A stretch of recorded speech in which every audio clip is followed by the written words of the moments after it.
Hey guys, I'm Tim Wisniewski. I'm the Chief Data Officer at the City of Philadelphia. Thanks everybody for joining this session. We're going to be talking about sourcing innovation in government. How many of you guys work in government? Okay, great. How many of you guys are government curious? Okay, great. Yeah, so obviously the target audience for this is probably people working in government, but I think I would be here as well if I were government curious, so don't feel out of place. So particularly we're going to be talking about how Philadelphia has begun to build an innovation team by attracting outside talent, as well as identifying, cultivating, and enabling a network of innovators throughout city government. So first, just a little bit about my background. As I mentioned, I'm the Chief Data Officer, but despite my title, I'm not actually a technologist by trade. Prior to working in government, I was working in community building, basically. I was running a business improvement district in the Frankfurt section of Philadelphia. I was interested in working elections, joining civic association boards. My day-to-day was more around clean and safe of a business charter, very little to do with technology. Software for me was always kind of a hobby that I did on the side or for fun projects, and those paths never really intersected. So it was actually civic hackathons that showed me that those paths could intersect. My first hackathon, we built an application to search properties by the owner, so that when they came to civic associations to request support for a permit or something, we could check and see if they were good property owners. So from there, I realized those paths could intersect, the community building and the technology, and like I said, I've been hooked ever since. So I do come from the civic hacking community in Philly, and it's nice that I'm still able to be a part of that. So I'm going to be talking a little bit about how we can attract talent from communities like that, and also kind of build a community like that inside of city government. I also want to mention that the stuff that I'm going to be talking about, I have had almost nothing to do with, and that I'm actually speaking on behalf of my boss, Adele Abaid, the Chief Innovation Officer at Philadelphia, as well as Andrew Buss, our Director of Innovation Management, who was really architecting the Innovation Lab and the Academy, which I'll talk about. So let's talk about the problem that I think we've all seen, particularly us in government. Governments are old, and they're used to doing things a certain way. Governments typically have more restrictions in place than other large organizations. Governments are typically risk-averse and very much in the spotlight. Failed projects typically suggest wasted taxpayer dollars. Governments regularly have drastic changes in leadership, often with contention towards the predecessors. And so the result of this is that the government workers who try to think outside the box either run up against regulations or tradition, or they lose their base of support at an administration change, and they get frustrated and they go and find another job. And the people who stick around are the ones who know how to maintain and sustain. They're the ones who wind up surviving, right? So it can be discouraging to work for a government that doesn't want to change, and so it's hard to attract people to government. And frankly, even if you do manage to hire a bunch of innovative talent and give them the tools and the support that they need to get things done, if they're high enough up to have an impact, they're also high enough to be on the chopping block come an administration change. So that is the kind of situation that we're in that makes it difficult to attract talent to the city. So what is the solution to that problem? Well, nobody really knows. I mean, we're all still working on that. But here's Philadelphia's approach anyway. We've taken the approach of attracting outside talent to get the ball rolling, as well as identifying like-minded individuals at the ideal levels in various departments and cultivating them into a network of innovators. From there, we visibly demonstrate that innovation is encouraged by providing a physical space and financial resources. And the aim, of course, is to distribute innovation throughout the government to outlast any of us and build institutions formally embracing it. So the first section is attracting outside talent. How many of you who are in government came immediately from the private sector? Okay, great. So the first thing that we're doing when we attract outside talent in government is we're recognizing the trend. This trend already exists. We're surrounded by people here in this room and in this conference who represent communities of talented folks that want to better their communities. There is a trend out there. It already exists. Frankly, our job is to help them realize that government is the most effective way to do that and that it's plausible for that to happen. So at the most basic and passive layer, it's just a matter of recognizing that this is out there and pointing them in this direction. But to give you a little context of what Philadelphia's situation has been like, first of all, we were a Code for America city 2 years in a row, which is pretty cool. And that, of course, gave government exposure to civic technology and new ways of thinking, which kind of opened the door in the sense. It also put Philadelphia in headlines. Being a Code for America city, having projects come out of that, people knew that Philadelphia was up to something. They're into this. They're actually embracing CFA fellows and that sort of thing. We've been surrounded by a community of advocates for open access and civic technology. We have something in Philadelphia called Philly Tech Week that's been, I think, 4 years going now. It's a huge tech community. There's a whole week of over 100-some events, including several hackathons. So there's a burgeoning tech community who cares about this stuff. Hackathons use city data. They make civic projects.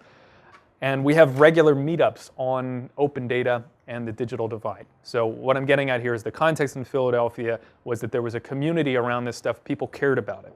Further, government was connected to the community. We were founding members of Open Access Philly, which is that regular meetup about digital divide and open data.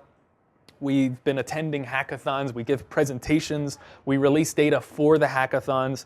And we attend the weekly Code for America Brigade meetups.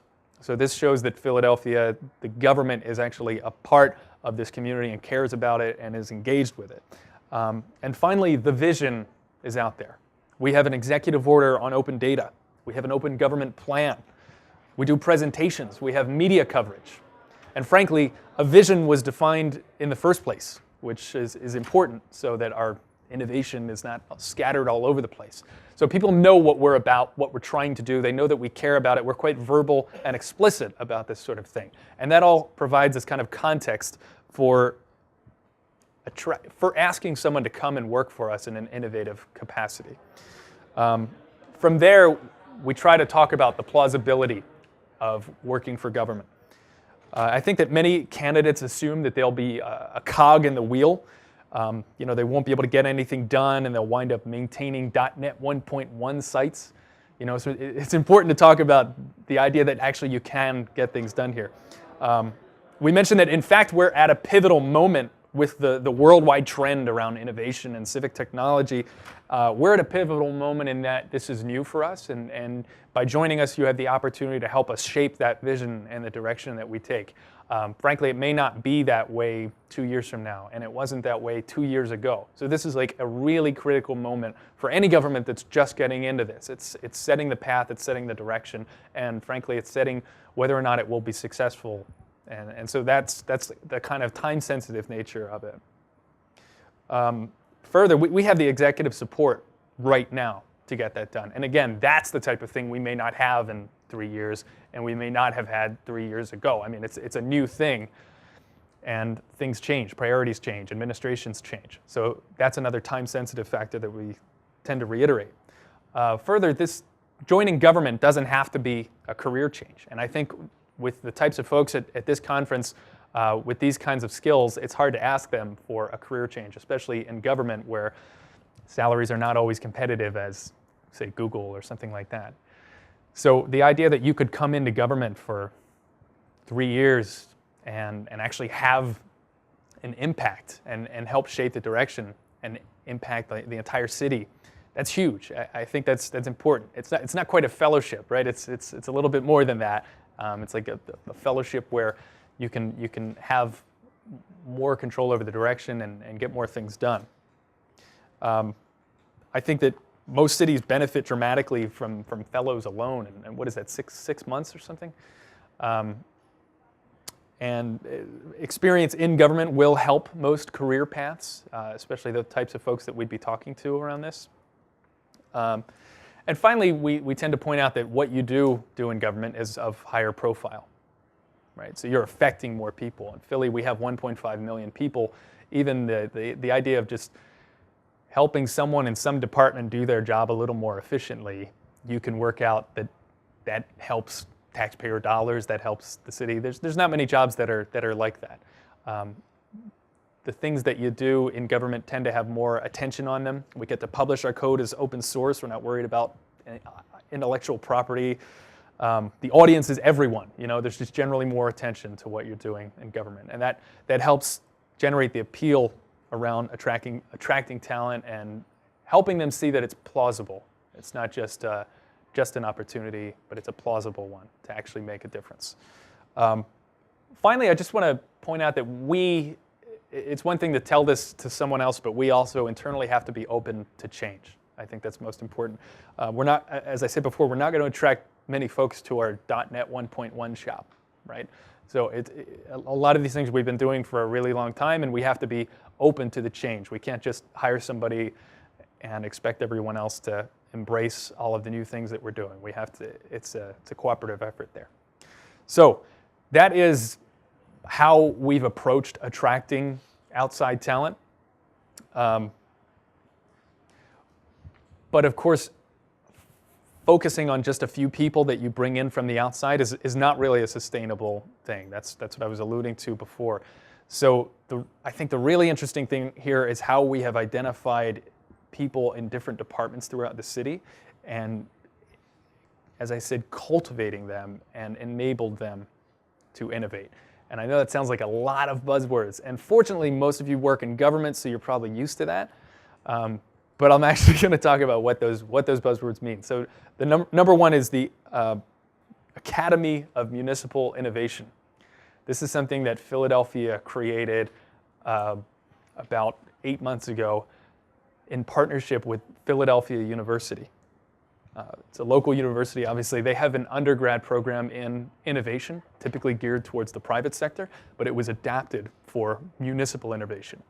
And it's actually a certificate program, a real certificate, at this university with topics like, I'm sorry, I can never remember the topics. They have topics like GIS analysis, project design, brainstorming tactics, systems thinking, ethnographic research. They actually have classes. So what we did was we identified 19 people in various city departments that were at the mid-level program manager position. The idea being that they're high enough up that they are actually working on projects. They're actually getting things done. They have the ability to get things done, but they're not so high up that they're probably not going to be here in 2 years or something like that. They're the people who are likely going to be around and be able to get things done. So initially that was identified through word of mouth through their supervisors, which was important because they need their supervisors' support here. And they were invited to join the first cohort of the Academy of Municipal Innovation. And then they were sent to Philadelphia University once a week for these classes. I think it was an 8-week program. Yeah, 8 weeks. And so the goal for that is for them to bring back these skills that they've learned around innovation back to their departments. And in doing so, we're kind of building a network of innovation hubs throughout city government. So they're bringing that back to their department and kind of starting their own innovation network. The result of this, hopefully, is that innovation is not centered in one department or amongst a few individuals, tenure, or anything like that. There's been no formal job description for them. It's more like we're deputizing them as innovators. And I think this is something pretty unique in city government and something that's going to have long-lasting effects. We're in the process of right now of sending a second cohort to this academy program, and we're hoping to have it continue and build. And obviously, once they graduate, we have a literal network, like literally an email list of people who are certified innovators in government in various departments. And it's a really cool network to have that expands beyond perhaps the talent that you attract from the outside. And I have a couple pictures of this. I don't I don't have that many slides. They're just pictures of these. This is one of the classes. I can supplement the lack of slides with hand gestures, if you like, kind of describing it. This is the graduating class, the first cohorts. So that is the Academy of Municipal Innovation. Finally, we have the Innovation Lab. So the idea with this was we created a physical space dedicated to innovation. We have this building downtown across the street from City Hall called the Municipal Services Building. It was built in the 60s or something. It looks very much like a government building, very, very G-Man-esque. Gray building, uniform windows outside, not the prettiest on the inside. But we took 2 conference rooms on the very top floor, knocked down the dividing wall, and just gutted it and put in new carpets, new ceiling, painted the walls, took down the old blinds. It looks like you're not in the same building afterwards. You don't feel like you're in a government building. Specifically, it looks like this. We even put up a mural showcasing Philadelphia as the city of firsts. We have these rolling tables that flip up to make more room. We have rolling whiteboards that are huge. The mural itself has a whiteboard on it. We have a coffee bar, televisions that you can broadcast on wirelessly, and the view outside, you can't see it from here, is actually beautiful. You can see City Hall and a huge portion of the city. Again, you don't feel like you're in city government when you walk into this when you walk into this room. Your first thought is, whoa, what is this for? So what this room is purposed for is it's kind of like co-working spaces, but for city government employees. It's not something like we have a lot of co-working spaces open to the public in Philadelphia. This is not intended to compete with that. This is for city employees. They can drop in here, work on the couches in the corner, get out of their cube, actually interact with folks from other departments, ideally on cross-departmental projects, and basically can facilitate communication between teams and departments. It's been important for us to establish that this is not just another conference room. It's not for outside organizations to have free space. It's not a convention center, basically, as we put it. It's a co-working space for drop-ins for city employees, space for cross-departmental meetings, targeted programming, learning modules, and innovative events. To give you a recent example, my team recently had a cross-training on HTML and CSS. There were a few people on the team who were great at it, and there were other people on the team that wasn't part of their day-to-day role, but they've always wanted to learn. So we brought the whole team in there, and one person conducted a training for the rest of their team, for their colleagues. That's an example of an event that we've had in there recently. It promotes the expectation of thinking outside the box. You feel like when you're in there, you're supposed to be doing something innovative. You're supposed to be using these whiteboards. Otherwise, you should probably just be in your cubicle or your conference room or something like that. Perhaps most importantly, by creating this space and spending money on it, we're suggesting that it's okay to innovate. There's a big sign outside that says Innovation Lab. This is clearly known as the Innovation Lab. That's what it's for. We wouldn't have created this space if we weren't signaling it's okay to innovate. And I think that's really important because a lot of people in government who have been there for a long time may have great ideas about doing things a little bit differently than the way we've been doing them for the last several decades. But they might not know that it's okay to suggest that, to bring that up, to try that sort of thing. And this is one of the first steps in signaling it's okay to try those things. It's okay to innovate, especially between departments. So finally, we have the Innovation Fund. I mentioned the Academy, I mentioned the lab, and attracting outside talent. We also have the Innovation Fund. This is us putting our money where our mouth is. The way it started was we had this Bloomberg competition where we put out a call to all city employees about what are your great ideas? We have, for potentially a lot of money, what could the city do better? We got a ton of ideas that were awesome, and we couldn't pick them all.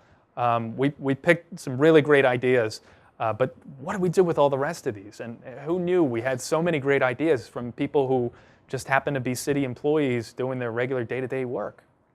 So the Innovation Fund is $100,000 set aside for innovative ideas. And we get this money through the funds that we generate from the Philadelphia Marathon. And it's housed at the Mayor's Fund for Philadelphia. It's a nonprofit organization that has its own board. and review process for ideas. There's a group, a working group that largely consists of graduates of the Innovation Academy program. They come up with ideas for innovative projects and solutions, and they submit a batch of ideas to the Mayor's Fund for this Innovation Fund pot of money. And then that review process takes place. The proposals are put together by Academy graduates. Each proposal is sponsored by a deputy mayor.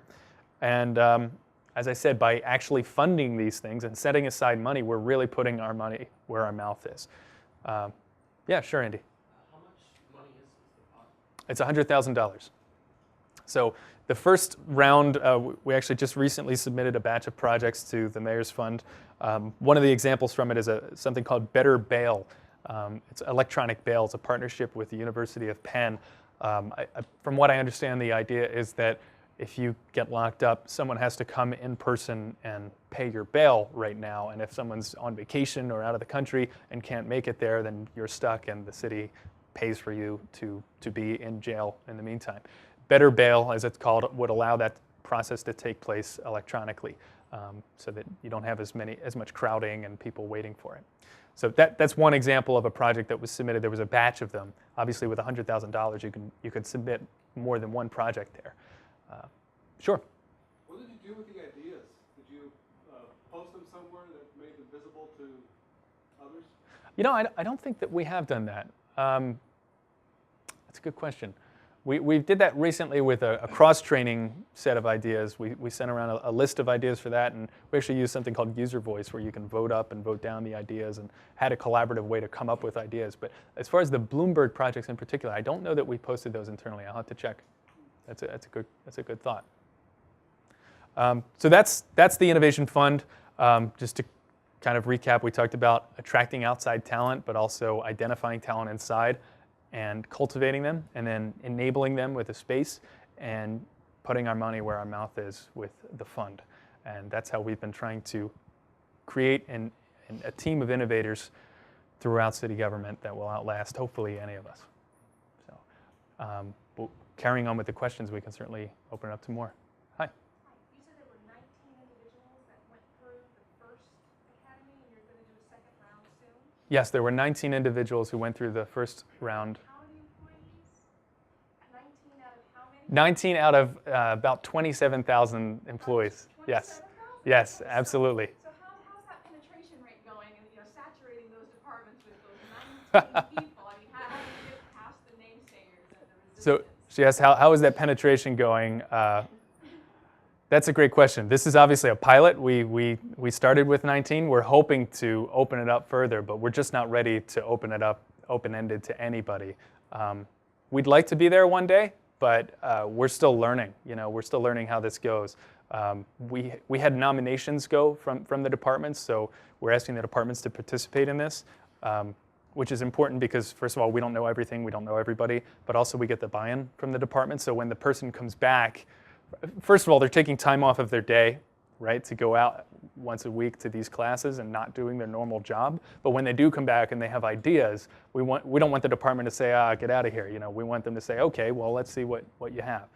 So, eventually it'd be great to open it up to the whole city, but 27,000 is a lot of people. We have to start somewhere. So do employees go to these ambassadors, per se, these innovation ambassadors with their ideas, and then those individuals kind of take it back to your lab and, kind of map it out and figure out if it can be done, and then submit it to the fund to see if you'll actually go ahead and back that project? Is that Yeah. So I was asked to repeat the questions for the video. So she asked if other employees go to these ambassadors, so to speak, with their ideas, and the ambassadors bring them back to the innovation working group and submit those to the fund. Yes, that's the idea of how it can happen. Of course, the lab is open to all of city government. So potentially you could show up there and work on something on your own. But as far as submitting ideas to the fund, yeah, we have those people represent a working group that could bring those ideas together. And then do you report regularly in some, whether it's a newsletter, email, about what this group's working on, how they're doing, to kind of build that morale and that support? So she's asking if we report this kind of stuff regularly to build the support.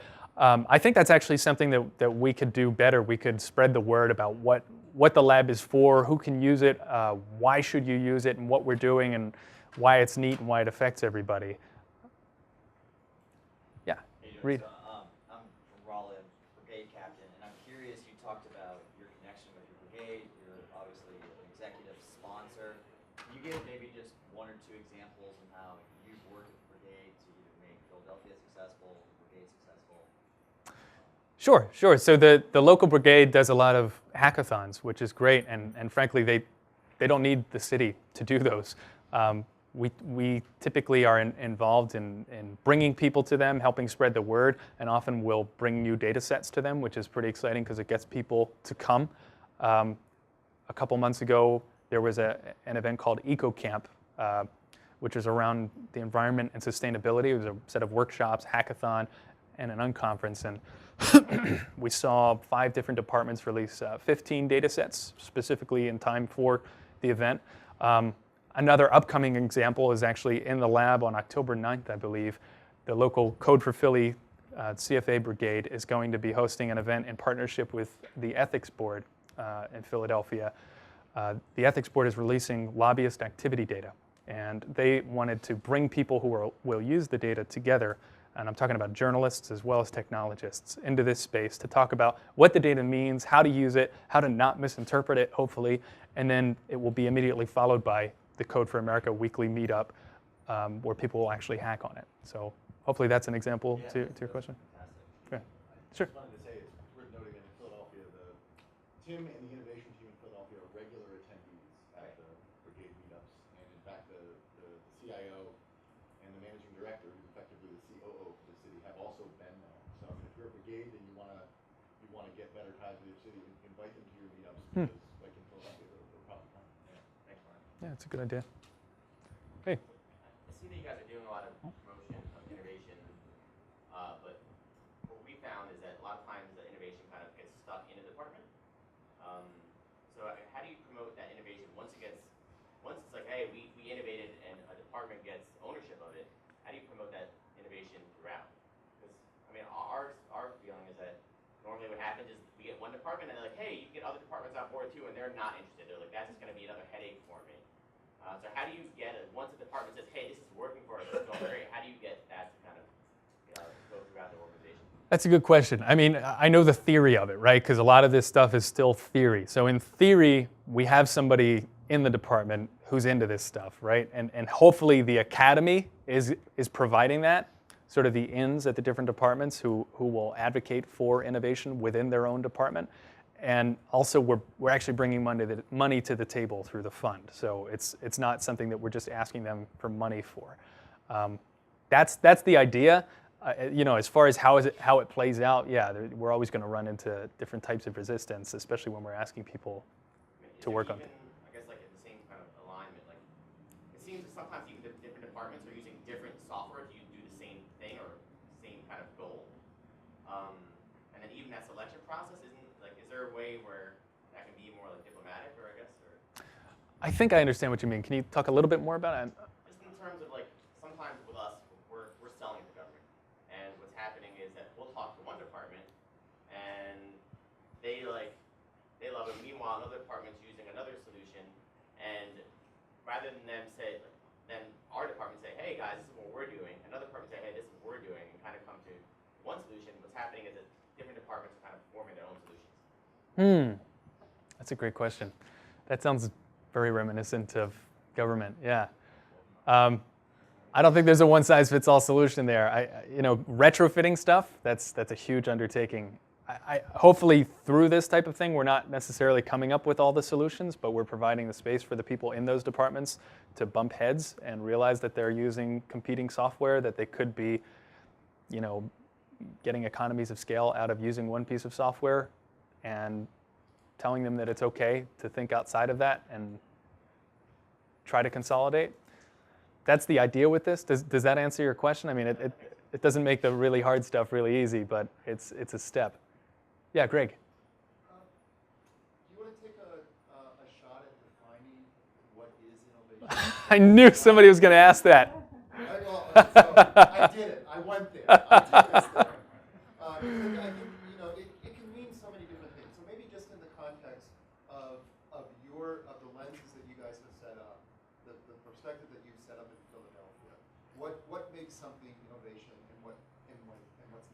Yeah. So I think for me anyway, I'm sure we could come up with our own definitions, but hopefully there would be some common denominators in them. For me anyway, it's about suggesting that the way we've been doing things for however many years, maybe that's not the only way or the best way to do it. Maybe we could try it another way and then actually trying it, even if that means some level of risk or being brave about it.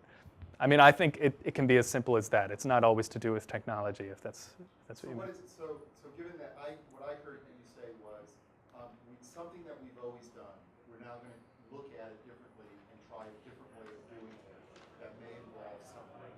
Yes. Okay. So can you give a couple examples of something that someone might come to you and say, I think this is innovative, and you would say, you know what, that's not innovation.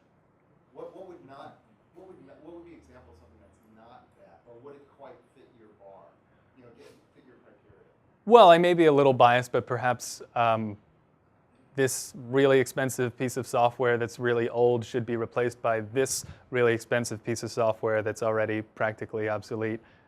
I wouldn't necessarily call that innovation. Okay, I wouldn't mind it. Okay. I'm there. All right. Hey. Is the lab or any of the projects, how do you deal with failure? Is there a safe place to fail? In government, that's a tough one. There's a closet for that. We have, and a cone. No, that's yeah. Certainly, we float that in order to try these things, you have to accept some level of risk. It's one thing to talk about that, but of course, in government, there's a lot of public attention to what we do. As I mentioned before, failure is typically associated with wasting taxpayer dollars. So the nice thing about the fund is that it's generated from the Philadelphia Marathon. It's not just taken out of the general operating budget, so there's that. And a lot of these projects are typically framed from the beginning as pilots and test runs. And hopefully we can start them out small and roll them out in iterations. I can't think of one of the projects that haven't been framed as a pilot and started small in that way. Andy? Oh, sorry. Some of the example projects and innovations that are going on right now, you may have touched on them, but maybe some others. Sure. So the Better Bail one is one that I mentioned. I can recall one other that the working group talked about was a way to share resources like, gosh, why can't I think of an example? Like vehicles between departments that aren't being used. So if one department has a bunch of vehicles or even like a backhoe or something like that, and they're not using them this week or this month or something, another department, rather than buying a new one or renting one out externally, might be able to share them and, of course, cutting costs as a result of that. That's another one that they were talking about recently. Sure, thank you. Yep. Kind of like a Craigslist for yeah. Are all the ideas just generated just internally from the folks from your city, or do you have a way to reach out and get ideas of what other cities are doing? That's a great question. I don't think we have. I think that's something we could definitely improve on. I know Code for America actually facilitates a lot of that through their peer network and their Municipal Innovation Board. Beyond that, though, governments talking to each other, coming up with these ideas, there's a huge room for opportunity across governments for that. That's a great point. Yeah. I went to the Peak Academy presentation earlier, and also I think it was something different now, the STAT program type initiatives. What are your own reflections or Denver's on what are the pros and cons of different kind of citywide innovation promotion or initiative? Because they all make sense, within each initiative, but then how do you compare them across? You can't necessarily do all of them. Sorry, I'm not sure I understand. So Peak Academy is like Denver's project is lean, so it's all about like process mapping with a very specific methodology that's kind of drilled down to the frontline workers or the lower level managers. If I got this, correct me if I'm wrong. And then the STAT parts is like bring decision makers together to look at data in kind of a systematic way. And this is a different version of that. And as a city manager, I think like how would you put these together, or why would you pick one over the other, or components of each? Do you understand what I'm saying? I think so. I remember Andrew. Andrew manages the lab in the academy. He's familiar with the Peak Academy. This is actually, I'm not. I'd like to be, but I'm not very familiar with it, so it's hard for me to compare the two. Or maybe you want to say what you think. Yeah, sure. We can open it up. Yeah, so the Denver Peak Academy leverages from the leading technology very different from the lean startup. The one thing it shares in common is the fact that customers define value. What we have been very purposeful of is to engage the frontline staff in terms of what those innovations are, to promote those, and actually there was a question about innovation in a silo here but not occurring there. And one of the ways that we've addressed that in Denver is we actually have the mayor out promoting everything that's happening in Denver Human Services and creating tension in our system, which is really important to us, which propagates more folks coming into the Peak Academy. We also make sure that all of the innovations are very tangible, they're very easy access for our folks to engage in and create, and we also create the safe environment for folks to come up with these ideas and iterate and pilot. And it sounds like we share a lot of common things. Yeah, that's great. Yeah. Yeah, we should talk more. Totally. So you guys set up a Newberg Mechanics office years ago, I think. Yes. So how does this relate or works or work with Newberg Mechanics? Yeah, so New Urban Mechanics is actually overseeing one of the projects that came out of the Bloomberg competition, which is now called Fast Forward. And they have a similar way of proposals that come in and submitting it in batch for funding. So it's similar work, and we make sure that we meet with the folks at New Urban now it's the folk at New Urban Mechanics on a regular basis, so that we're keeping each other up to date of what we're working on, and we can cross paths whenever we can. Hey. So you said that the Innovation Fund comes from money from the marathon. Could you talk a little bit more about how you got that funding dedicated, and is it like a long-term funding stream, or how will that work? Yeah, so I know that the idea is that it will be renewed every year, but that's certainly going to be determined on how successful the fund is. So, if these projects all bomb and they weren't even interesting pilots, and then it's probably not going to get renewed. But if I think it's the ones that we've submitted so far look like they're going to be pretty good. Like this Better Bail one, for instance. So we're hoping that it's going to be a continual, ongoing thing. But it's not all right. We're done. We can just relax now. Like we still have to demonstrate that this kind of thing is of value to the city. This kind of investment is going to pay off. That's on us to demonstrate that. In your model, what are you relying on to motivate a staff person to come up with an idea and present it? That's a great question. I guess I've seen other places do like monetary rewards for the best ideas or something like that. We haven't done anything like that. I guess at the basic level, the idea that if you come up with an idea and it's a good one, that you could then work on implementing it and get it funded and actually pilot it. Particularly the people in the working group who submit the ideas to the fund, they're the ones actually designing the proposal, and they get a deputy mayor to sponsor it, and they're actually involved in the implementation of it. So there's some ownership there. Beyond that, there's not like a monetary reward or something. If anybody has any ideas, that would be great. Yeah, sure. Are you considering ways to institutionalize this so that, let's say, there's another election and you get a different mayor who has different ideas, the whole thing doesn't go by the wayside? Yeah, well, the academy is, and the working group, it's many departments. So if we had it just in one department, that would be even more of a concern. But this whole idea is about distributing innovation throughout many departments. So you can't just, whack it and take it away. The lab, of course, is a physical space. It's technically you could bulldoze it, but it's certainly a lot of investment has gone into it, and it's a physical space, a little harder to let go. But I think most importantly, it's about distributing it to other departments, so it's not just resting in one place. What about this side first? How do you demonstrate and communicate the value of something like this to citizens? You're using taxpayer money, your government, you're supposed to be, patrolling the streets and cleaning up garbage, not, having coffee in LA. That's a great question.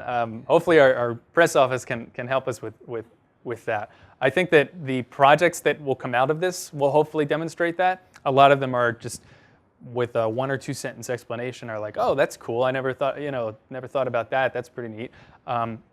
Also, a lot of the projects are not that expensive. $100,000 in the grand scheme of things is not huge for the number of projects. I think there were like 10 projects submitted in the first batch. Like, that's not huge relative to some of the other projects that we have that we spend a lot more money on in city government. But I think most importantly, we could do some really great things here, but if we don't get the word out about it enough, people are just going to remember the money we spent to create the space and stuff like that. So it's really important to get the word out. Yeah, Andy. Where is it located, and how many people have access to it? So I imagine that employees are spread across the city to some degree.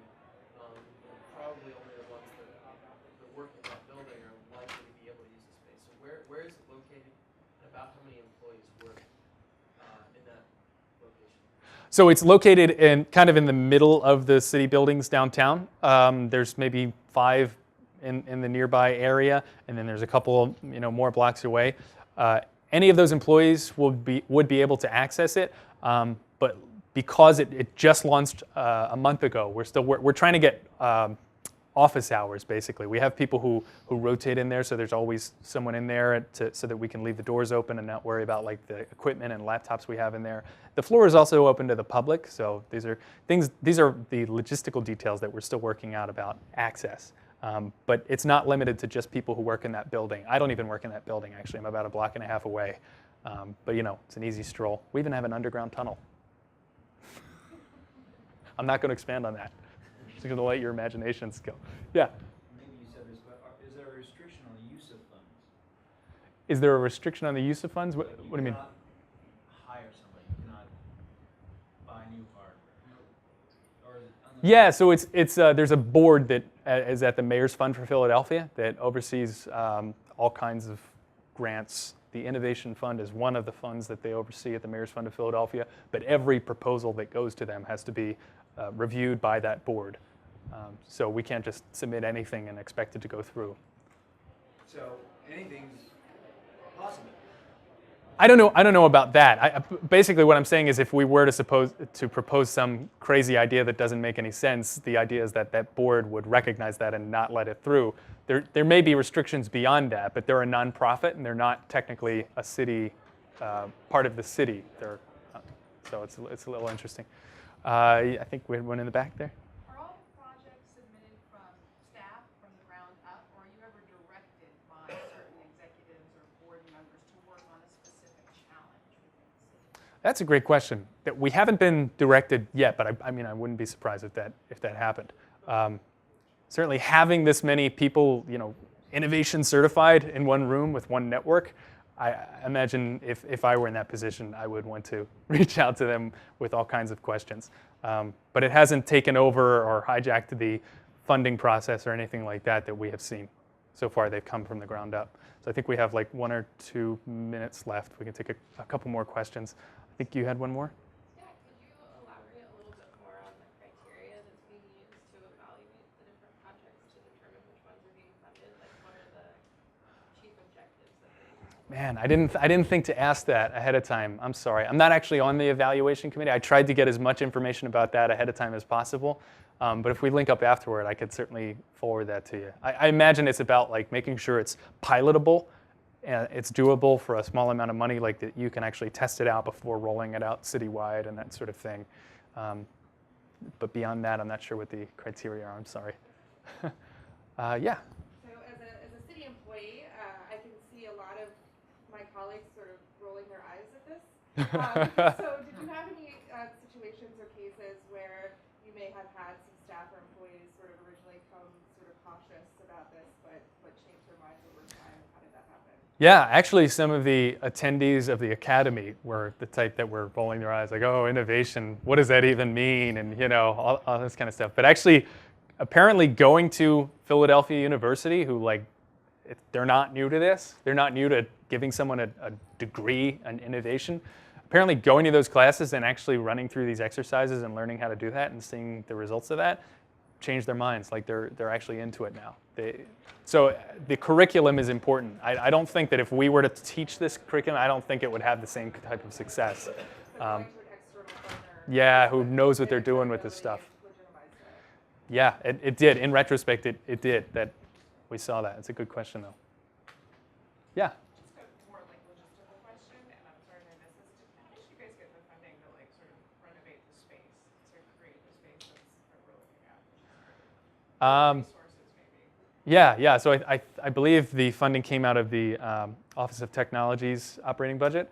I can't remember what specifically it was taken from, but I believe this altogether was about 110,000 for the lab, for the physical space and all the equipment inside, and even like the kickoff event and stuff like that. And the academy itself was, that's where I wrote it down, I want to say 40,000 for 19 employees. Yeah. Okay, I think that's it. Okay, great. I'm being cut off. All right, thanks so much, guys. I have to take care.